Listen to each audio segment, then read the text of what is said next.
नमस्कार। फिर एक और कहानी मेरे प्रिय बांग्ला लेखक विभूति भूषण बंदोपाध्याय जी की। मैं चाहती हूँ कि आप भी जानें उन्हें मेरी कलम से। पिछली 2 कहानियों को पढ़कर इमोशनल होने का टैग मत लगा दीजिएगा उन पर। जीवन के हर रंग को उकेरा है उन्होंने। आज देखते हैं जीवन का एक और रंग, रोमांस। बाक्सो बदल लिखी गई थी 1946 में।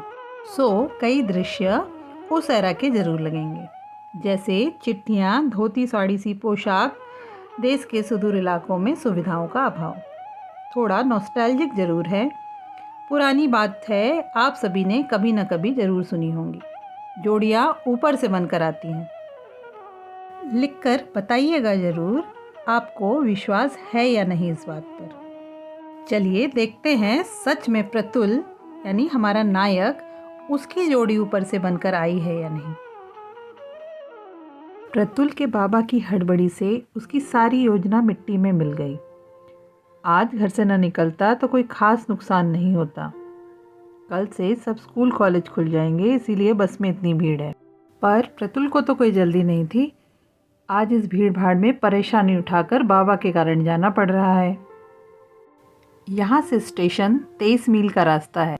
लोग सामान बसों की छतों पर चढ़ा रहे हैं, सूटकेस, बक्से और ना जाने क्या क्या। हर तरफ सिर्फ शोर शराबा। ज़्यादातर कॉलेज के छात्र छुट्टियां ख़त्म होने पर कलकत्ता लौट रहे हैं और प्रतुल लौट रहा है दार्जिलिंग। बस चल पड़ी। प्रतुल के दोनों बाजू तंबाकू के व्यवसायी थे। दोनों अपनी धंधे की बातों में मशगूल थे। दूसरी सीट पर एक महिला और उसके साथ 2 बच्चे। थोड़ी देर में बच्चों ने ऐसा हल्ला गुल्ला शुरू किया कि अब प्रतुल को लगा उसका सर दर्द से ही फट जाएगा। जैसे तैसे प्रतुल ने खिड़की की तरफ थोड़ी जगह बनाई कि छोटा लड़का गोदी में बैठकर बाहर देखने की जिद करने लगा। चाहे कितनी भी तकलीफ हो, शिष्टाचार की खातिर बेचारा कुछ बोल ही ना सका। संप्रति द्वितीय विश्व युद्ध चल रहा था। बस में 3-4 लोग युद्ध की चर्चा तो ऐसे कर रहे थे कि हिटलर और चैम्बरलेन की अपेक्षा इस विषय में वही ज़्यादा जानते हों। एक दूसरे के पक्ष को सही और गलत सिद्ध करने में तो विवाद ही बन गया। ड्राइवर के पीछे की सीटें रिजर्व कैटेगरी की थी। 2 लड़कियों के साथ एक प्रौढ़ आदमी वहाँ बैठा था। संभवतः उनके पिता होंगे। दोनों में से एक की उम्र होगी 18-19 साल, देखने में बहुत सुंदर, और दूसरी सावली, देखने में ठीक ठाक। इतने में प्रतुल 2-1 बार उन्हें मुड़कर देख चुका था। कुछ मील बाद एक स्टॉप पर बस रुकी। एक लड़की और कुछ पुरुष यात्री चढ़े। एक तो बस में पहले से ही जगह नहीं, ऊपर से ये लोग कहाँ बैठेंगे। अतः सब यात्री खड़े रहे। लड़की की सीट रिजर्व थी, सो वह बैठ गई। बस चल पड़ी, इतनी धूल उड़ाते कि पीछे का पूरा रास्ता धूल से ढक गया। प्रतुल बस यही सोच रहा था कि छत पर पड़े उसके सूटकेस और बेडिंग पर धूल की कितनी परतें अभी तक जमा हो गई होंगी। रास्ता है कि खत्म होने का नाम ही नहीं ले रहा। रास्ते के दोनों तरफ सिर्फ बड़े बड़े मैदान और बीच बीच में धान के खेत। कार्तिक महीने के बीच के दिन है, सो इतनी गर्मी नहीं है, वरना इस भीड़ में गर्मी के दिन में न जाने क्या हाल होता। प्रतुल ने खिड़की से मुंह निकालकर देखा कि स्टेशन दिखाई दे रहा है या नहीं। तभी बस के अचानक ब्रेक लगने से पिछले स्टॉप में जो लड़की चढ़ी थी, उसके हाथ से एक पुस्तक छूट गई और किसी के पैर की ठोकर लगकर बिल्कुल प्रतुल की सीट के सामने आ गिरी। प्रतुल ने झुककर किताब को उठाकर देखा। वो तो कॉलेज की अंग्रेजी की पाठ्य पुस्तक है, एट विक्टोरियन पोएट। उसने पुस्तक वाले हाथ को उठाकर लड़की की तरफ इशारा किया, ये लीजिए आपकी पुस्तक। यात्रियों ने हाथों हाथ पुस्तक लड़की तक पहुंचा दी। प्रतुल ने उसे अभी तक ठीक से नहीं देखा था। बस में जितनी लड़कियां थीं, वह उसमें सबसे सुंदर थी। उम्र रही होगी यही 19-20 साल। अभी तक शादी नहीं हुई है शायद। पुस्तक से तो पता चलता है किसी कॉलेज में पढ़ती है। कंडक्टर ने आवाज़ दी, स्टेशन स्टेशन। दूर से स्टेशन का सिग्नल दिखाई दे रहा था। स्टेशन आते ही यात्रियों ने हड़बड़ी मचा दी। एक आदमी बच्चों से कह रहा था, चलो चलो जल्दी जूते पहनो, स्टेशन आ गया है। कहीं से आवाज़ आई, अरे अरे मेरे पास पान का डब्बा था, वो किधर है? देखो देखो नीचे तो नहीं गिर गया। कोई बच्चों को डांटता, नीचे बैठो अभी, गाड़ी स्टेशन में देख लेना। अरे कितना सामान है याद है ना, जरा ठीक से गिन लो। 1 2 3 4 और बस के ऊपर 1 2 3। जैसे ही बस रुकी सब यात्रियों ने नीचे उतरने की जल्दबाजी मचा दी। कंडक्टर बस की छत से सामान उतरवाकर कुलियों को दे रहा था। भीड़ में सब अस्त व्यस्त था। कोई आवाज़ देता, वो लाल सूटकेस जिसमें गमछा बंधा है उसे उतार दो। अरे अरे थोड़ा संभालो, कांच का सामान है उसमें। अरे अरे वो सूटकेस नहीं, वो दूसरा वाला। प्रतुल की गाड़ी आ गई। गाड़ी आते ही यात्री सामान उठाकर ट्रेन की तरफ दौड़ने लगे। प्रतुल के पास ज़्यादा सामान नहीं था। सूटकेस और बेडिंग लेकर टिकट घर की तरफ दौड़ा। कुली लेता तो फिर थोड़े पैसे देने पड़ जाते। प्रतुल की ट्रेन में कुछ खास भीड़ नहीं थी, पर सामने से जो दूसरी कानपुर के लिए ट्रेन आई वो खचाखच भरी थी। पैर रखने की जगह नहीं थी उसमें। मजदूर ठंडी के पहले एक चाय बागानों में लौट रहे थे। तड़के सुबह ही ट्रेन स्टेशन पर पहुंच गई। यहाँ से 16 मील दूर है भाटिया खाली चाय बागान। हाँ, प्रतुल डॉक्टरी करता है। 1-2 साल हुए हैं उसे यहाँ आए। चाय बागान वालों की तरफ से क्वार्टर मिला है और चीज़ें इतनी सस्ती है कि एक तरह गुजारा चल ही जाता है।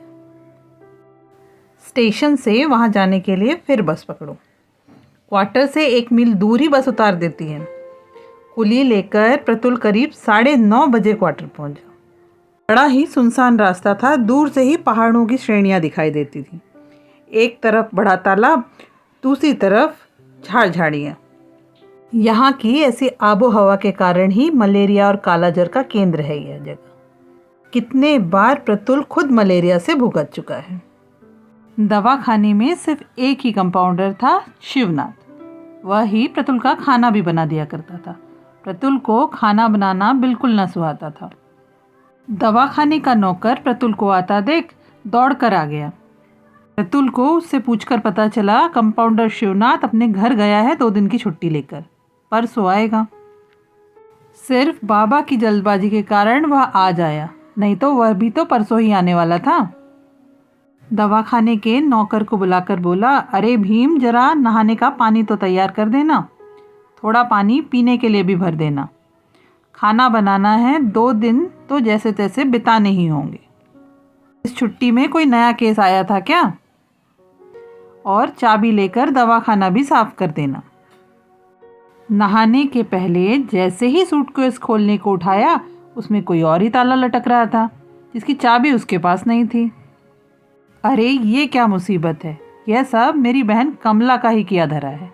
उसी ने जमाया था सूटकेस, ना जाने कौन सा ताला लगा दिया। बहुत मुश्किल से लोहे की रॉड डालकर ताड़ने से ताला टूट गया।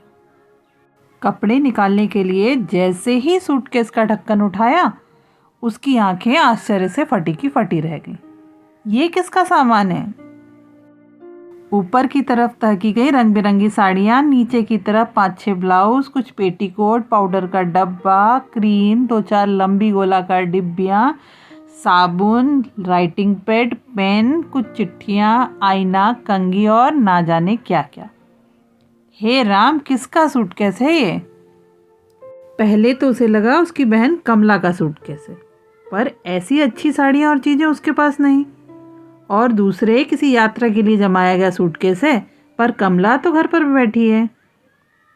प्रतुल बेसुध सा सूटकेस की चीज़ों को हाथ से उठा उठा कर देखने लगा। मखमल के एक डब्बे में एक लॉकेट वाला हार, एक अंगूठी, कान की रिंग, सोने का जूड़ा पिन, सोने की कुछ चूड़ियाँ और साथ में 1-2 डजन कांच की चूड़ियाँ। एक मनी बैग जिसमें कुछ रुपए और कुछ चिल्लर। पूरी तरह लेडीज सूटकेस। यह सोच सोच कर प्रतुल पागल हुआ जाता था कि सूटकेस की अदला बदली हुई तो हुई कैसे, ना जाने ट्रेन में या बस में। परंतु ट्रेन में तो कोई लड़की थी ही नहीं, जरूर बस में ही हुआ होगा। पर किस लड़की के साथ सूटकेस की अदला बदली हुई है? किसी के साथ भी संभव है, सबके ही तो सूटकेस छत पर थे। अरे ये सब तो बाद में सोच लेंगे, पर अभी समस्या यह है कि पहने क्या। जो कपड़े पहने हैं उसके सिवाय उसके पास दूसरे कपड़े नहीं हैं। गमछा नहीं है, साबुन नहीं है, और तो और दाढ़ी बनाने का उस तरह भी नहीं। और इस निर्जन चाय बागान और अफ्रीका के जंगल में ज़्यादा अंतर नहीं है। यहाँ से 7 मील दूर एक बाजार जरूर है, पर वहाँ सिर्फ ग्रामीणों के ही कपड़े मिलते हैं। अब नहाकर पहने क्या, गमछा कहाँ से लाए, दाढ़ी कैसे बनाए, ऐसी मुश्किल में तो वह आज तक नहीं पड़ा। नहीं नहीं, कोई रास्ता नहीं। सूटकेस जिसका भी हो, फिलहाल एक साड़ी और गमछा तो मुझे इस्तेमाल करना ही है। साड़ी निकालते समय और एक समस्या, सारी महंगी महंगी साड़ियाँ हैं और सब चटकदार। मुश्किल यह है कि अभी ऑफिस जाना है ज्वाइनिंग के लिए, क्या पहनकर जाऊँ, उस चढ़ी वाली साड़ी और ब्लाउज। सोच सोच कर उसका दिमाग काम नहीं कर रहा था। अंततः एक साड़ी और गमछा सूटकेस से निकालकर नहा धोकर आया। वही सफ़र के मैले कपड़े पहनकर ही जाना पड़ेगा मैनेजर साहब से मिलने, उन्हीं से कोई सलाह लेता हूँ। मैनेजर साहब खड़े खड़े चाय बागान की छटाई का निरीक्षण कर रहे थे। प्रतुल को देखकर बोले, hello doctor, good morning, you are here already? Thought you won't be here before tomorrow. Pratul बोला, आ तो गया हूँ, पर बड़ी मुसीबत है सर। सारा वृत्तांत सुनकर मैनेजर साहब हा हा कर कर हंस पड़े। नहीं नहीं सर, हंसिए मत, बड़ी मुश्किल में पड़ा हूँ। पहनने के लिए एक जोड़ी कपड़ा नहीं, ना दाढ़ी बनाने के लिए उस तरह। मैनेजर साहब हंसते हुए बोले, सब इंतजाम हो जाएगा, मेरे कुछ कपड़े और सेविंग किट भिजवा देता हूँ। यंग मैन, तुम लोगों के रोमांस में मदद ना करूँ, ऐसा नीरस मैं नहीं। रोमांस कहाँ सर, मुसीबत। सूटकेस में पैसे गहने सब हैं, पुलिस को खबर करनी पड़ेगी। अभी रहने दो, शाम को आकर सामान की एक लिस्ट बना लेना। अभी चलो मेरे बंगले में, तुम्हें सब सामान देता हूँ। धन्यवाद सर, आपको बहुत कष्ट दिया। अरे चलो चलो, यह सब बोलने की ज़रूरत नहीं। क्वार्टर में आकर प्रतुल खाना खाकर थोड़ा लेट गया, पर आज नींद नहीं आ रही थी। वही घटना दिमाग में बार बार घूम रही थी। प्रतुल की उम्र भी नहीं थी 25 से ज़्यादा, अभी अभी डॉक्टरी पास कर नौकरी में लगा था। अभी तक किसी लड़की से भी जीवन में आमना सामना नहीं हुआ था, तो रोमांस दूर की बात। रोमांस तो सिर्फ उसने नॉवेलों में भी पढ़ा था। मेडिकल पढ़ते समय 1-2 नर्स जरूर थी, पर वह सब लोकल थी। पर ऐसी घटना उसकी ज़िंदगी में पहली बार हुई थी। पर किसके सूटकेस से अदला बदली हुई, वो स्टॉप वाली लड़की या वो दोनों पहले से बैठी थी उनके साथ? पर स्टॉप में जो चढ़ी थी वो लड़की बहुत सुंदर थी, कॉलेज में भी पढ़ती थी, उसकी पुस्तक से पता चला था। कहाँ रहती होगी, क्या नाम होगा, क्या सरनेम होगा? सोचते सोचते अचानक उसे याद आया, सूटकेस में कुछ चिट्ठियाँ थी, लड़की का नाम तो जरूर होगा उसमें। अरे यह ख्याल पहले क्यों नहीं आया? उसने झटपट सूटकेस खोला और चिट्ठियों का पुलिंदा लेकर बिस्तर पर आ बैठा। 15-20 चिट्ठियाँ, सब किसी एक ने ही लिखी हैं। हल्के नीले लिफाफे में बंद, ऊपर नाम लिखा था, Amiya Majumdar, care of CR Pal, Nilmani lane, Kolkata. अरे बच गए, कम से कम पता तो मिला। कल ही एक चिट्ठी लिखता हूँ इस पते पर। उस लड़की को भी कितनी मुसीबत हुई होगी, बेचारी के सब कपड़े इसी सूटकेस में हैं, ऊपर से गहने खोने का दुख। उस पर मेरा सूटकेस खोलकर तो बेचारी बेहोशी हो गई होगी। गांव से लाया चूड़ा गुड़, उसके अलावा एक छोटा जिमिकन, एक जोड़ा पुराने जूते, धोती, कुर्ता, शर्ट, यही सब। एक भी चीज उसके कोई काम की नहीं। मजूमदार, मजूमदार मतलब ब्राह्मण या वैद्य?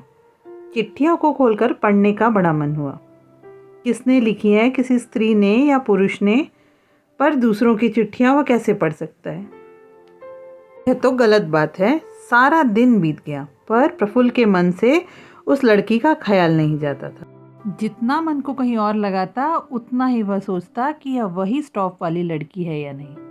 अगले दिन लड़की को पत्र लिखने बैठा।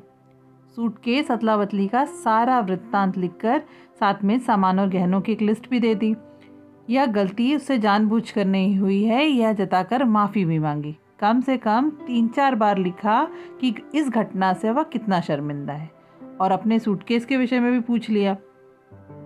चिट्ठी डाक में डालकर 3-4 दिन चिट्ठी का बड़ी उत्सुकता से इंतजार किया।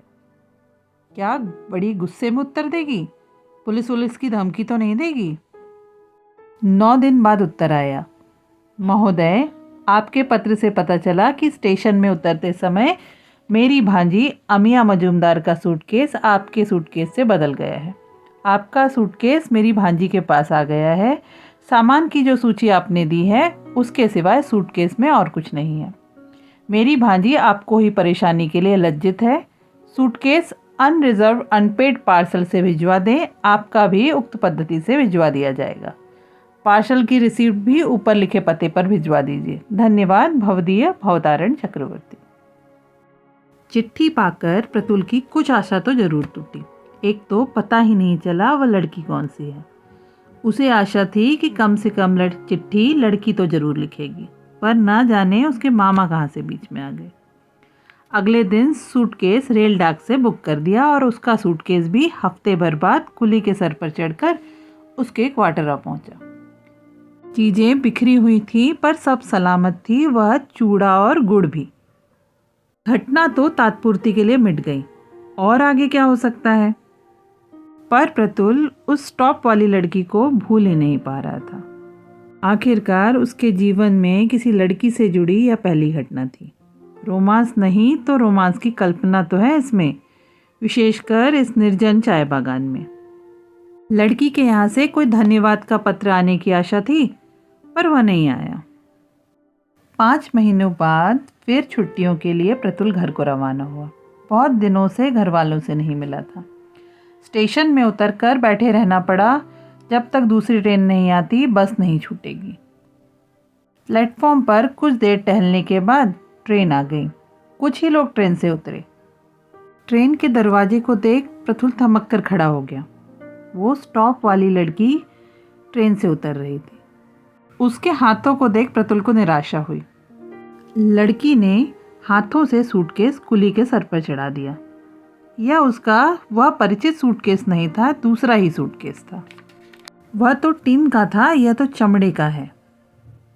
बस को छूटने में ज़्यादा देर नहीं थी। लड़की ट्रेन से उतरकर इधर उधर ही देख रही थी। प्रतुल ने सुना बस कंडक्टर से पूछ रही थी, सब डिप्टी साहब के यहाँ से कोई आया है? कंडक्टर बोला, डिप्टी साहब नहीं माई जी, आप उठिए ना, हरज क्या है, आपको स्टॉप में उतार देगा। बस चल पड़ी। प्रतुल का मन लड़की के लिए उदासीन सा हो गया। वह बस के बाहर देखने लगा। सूटकेस की अदला बदली हुई थी, इसलिए तो उसका मन उस लड़की की ओर बढ़ चला था, इसलिए नहीं कि वह सिर्फ सुंदर है। जब सूटकेस देखकर समझ आया कि यह वह लड़की है ही नहीं, तो उसके मन से लड़की की तस्वीर मिटने सी लगी। वही तस्वीर जो कुछ समय पहले चाय बागानों में अकेलेपन में बनी थी। यात्रियों की भीड़ ज़्यादा नहीं थी। मेरे उस लड़की के सिवाय उस बस में सिर्फ चाय बागान के मजदूर थे। ड्राइवर के पीछे की रिजर्व सीट पर लड़की बैठी थी और उसके पीछे की सीट पर प्रतुल रेलिंग से टिक कर बैठा था। एक सदर बाजार में बस आकर रुकी। कुछ यात्री चढ़े और कुछ उतरे। प्रतुल की नज़र एकदम उस लड़की पर पड़ी। लड़की उसी की ओर देख रही। कुछ बोलना चाहती है पर संकोच से बोल नहीं पा रही है। क्या बोलना चाहती है? मैं जाकर पहल करूं? प्रतुल ने सोचा। बस छूटने के कुछ पहले ही लड़की ने प्रतुल की तरफ मुड़कर बोला, आपको भी क्या बेलूर हट जाना है? प्रतुल हक्का बक्का सा अचानक बोल पड़ा, नहीं नहीं, बेलूर हाट क्यों, बोलिए तो। उसकी यह अवस्था देख लड़की के होठों में दबी सी हंसी खेल गई। उसने कहा, देखिए बड़ी मुश्किल हो गई है, रात भी हो गई है। मेरे काका बेलूर हाट में गवर्नमेंट ऑफिसर हैं। स्टेशन में मुझे लेने के लिए किसी को भेजने वाले थे, पर ट्रेन जल्दी ही पहुंच गई। कोई आ नहीं पाया। समस्या यह है कि इतनी रात घर कैसे जाऊं, और इस बस में आपके सिवाय कोई सज्जन भी दिखाई नहीं देता। आप भी पहले किसी स्टॉप में उतर गए तो अंधेरे में बड़ी मुश्किल में पड़ जाऊंगी, कहकर प्रतुल की ओर देखा। प्रतुल ने फुर्ती से कहा, नहीं नहीं, कोई डर की बात नहीं, मैं आपको घर छोड़ दूंगा। प्रतुल का आश्वासन पा लड़की बोल पड़ी, नाहक आपको कष्ट दे रही हूँ, आप बस स्टैंड से टैक्सी में मुझे बिठाकर चले जाइएगा। प्रतुल बोला, नहीं नहीं, आप इस बारे में बिल्कुल चिंता मत कीजिए, पर जाना कहाँ है आपको? लड़की ने कहा, मेरे काका वहाँ के सब ड्यूटी सुधांशु कुमार मजूमदार। मजूमदार? प्रतुल की धड़कनें अचानक तेज हो गई। थोड़ी देर पहले जो भूलना चाह रहा था वह फिर याद आ गया। आप बुरा ना माने तो एक बात पूछूं? आपका नाम पूछ सकता हूँ? लड़की ने कहा, जी, अमिया मजूमदार। प्रतुल का सिर ही चकरा गया। उसके सामने के बस, लोग, पेड़, पृथ्वी सब आकाश में उड़ने लगे। अमिया मजूमदार, अमिया मजूमदार। बड़ी मुश्किल से अपने आप को संभाल कर बोला, एक बात बोलूं, आप वही हैं ना जिसके साथ पिछली छुट्टियों में आते समय सूटकेस की अदला बदली हुई थी? मैं प्रतुल भट्टाचार्य, चाय बागान में डॉक्टर हूँ। लड़की की आंखों में विस्मय की दृष्टि खेल गई। थोड़ी देर चुप रहकर बोली, ओह, आप प्रतुल बाबू, मैं आपको जानती हूँ। मुझे कैसे जानती हो? आप वही हैं ना जिन्होंने मेरी पुस्तक उठाकर दी थी? प्रतुल ने हंसकर कहा, हाँ बिल्कुल ठीक, पर मुझे लगा सूटकेस की अदला बदली से आप मुझे ज़्यादा जानती होंगी। कितना कष्ट हुआ होगा मेरी वजह से, जिंदगी भर याद रहेगा। लड़की ने रोककर कहा, उसमें आपका क्या दोष, मेरी भी तो गलती है। प्रतुल बोला, जितनी भी जल्दी थी सामान ठीक से देखकर लेना चाहिए था मुझे।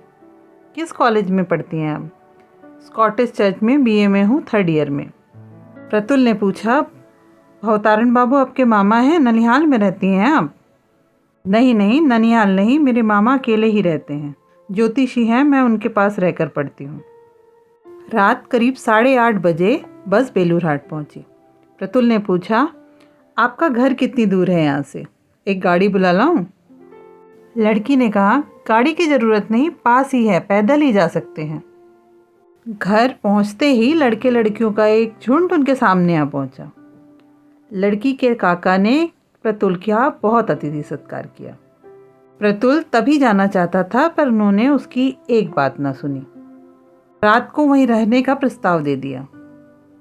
जब घर की महिलाओं को पता चला कि यह वही लड़का है जिसके साथ सूटकेस की अदला बदली हुई है, तो प्रतुल सबकी प्रशंसा का केंद्र बन गया। नहीं तो प्रतुल अभी तक एक सज्जन यात्री था जो अमिया को अकेला देख उसे छोड़ने आया था।